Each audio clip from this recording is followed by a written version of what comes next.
अस्सलामुअलैकुम जी, welcome back to my YouTube channel. तो स्टूडेंट, जिस तरह हमने चैप्टर 1 को डिटेल के साथ स्टडी कर लिया था, तो आज हम इसकी एक्सरसाइज में जो शॉर्ट क्वेश्चंस हैं और एमसीक्यूज हैं उनको हम स्टडी करेंगे। तो अगर शॉर्ट क्वेश्चन की बात की जाए तो पहला शॉर्ट क्वेश्चन हमारे पास ये है कि what do you mean by hypothesis, कि हाइपोथेसिस का मतलब क्या होता है। तो यहाँ पे हमारे पास इसकी डेफिनेशन ये है कि the tentative explanation of observation is called hypothesis. Tentative का मतलब होता है आर्जी, जो चीज़ आर्जी हो उसको हम कहते हैं टेंटेटिव।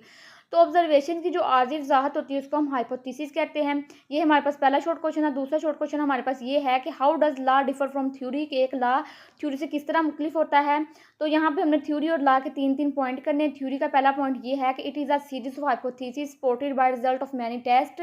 तो जो थ्योरी होती है वो हाइपोथेसिस की एक सीरीज होती है जिसको बहुत से टेस्ट के रिजल्ट की बुनियाद पर सपोर्ट किया जाता है। लॉ का फर्स्ट पॉइंट ये है कि it is a theory which proved to be true under all test circumstances. जो लॉ होता है वो खुद ही एक थ्योरी होता है जिसको बहुत से टेस्टों के अंदर मतलब ट्रू प्रूफ किया जाता है।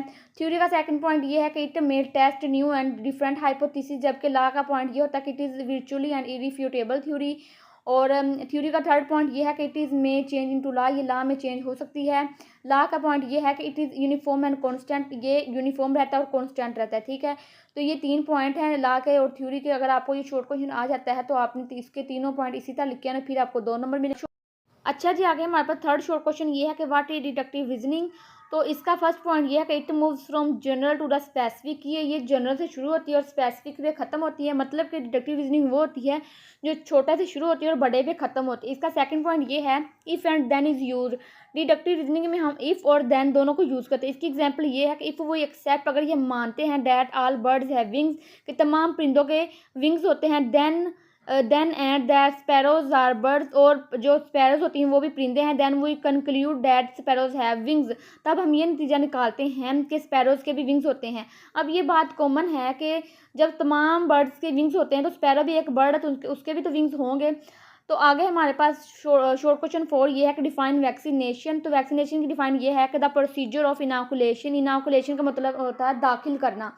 The procedure of inoculation of vaccine to produce और artificially increase the immunity is called vaccination. मतलब कि वो प्रोसीजर जिसमें वैक्सीन को हमारी बॉडी के अंदर इसलिए इनोकुलेट किया जाता है ताकि वो हमारी बॉडी की इम्यूनिटी को इंक्रीज कर दे, तो इस प्रोसीजर को हम वैक्सीनेशन कहते हैं। और आगे हमारे पास फिफ्थ शॉर्ट क्वेश्चन ये है कि डिफाइन क्लोनिंग। तो आगे हम इसकी डिफाइन करते हैं कि डिफाइन क्लोनिंग क्या होती है। अच्छा जी, ये हमारे पास है क्लोनिंग की definition. The production of identical copies of organisms by asexual reproduction is called cloning. तो ऑर्गेनिजम्स की आइडेंटिकल कॉपीज जो कि एसेक्सुअल रिप्रोडक्शन के जरिए प्रोड्यूस होते हैं उनको हम कहते हैं क्लोनिंग। तो ये फाइनल एग्जाम्स में जो 5 शॉर्ट क्वेश्चन हैं इनमें से कोई भी एक या 2 शॉर्ट क्वेश्चन आ जाते हैं तो आपने इनको एज इट ही लिख के आना है। तो आप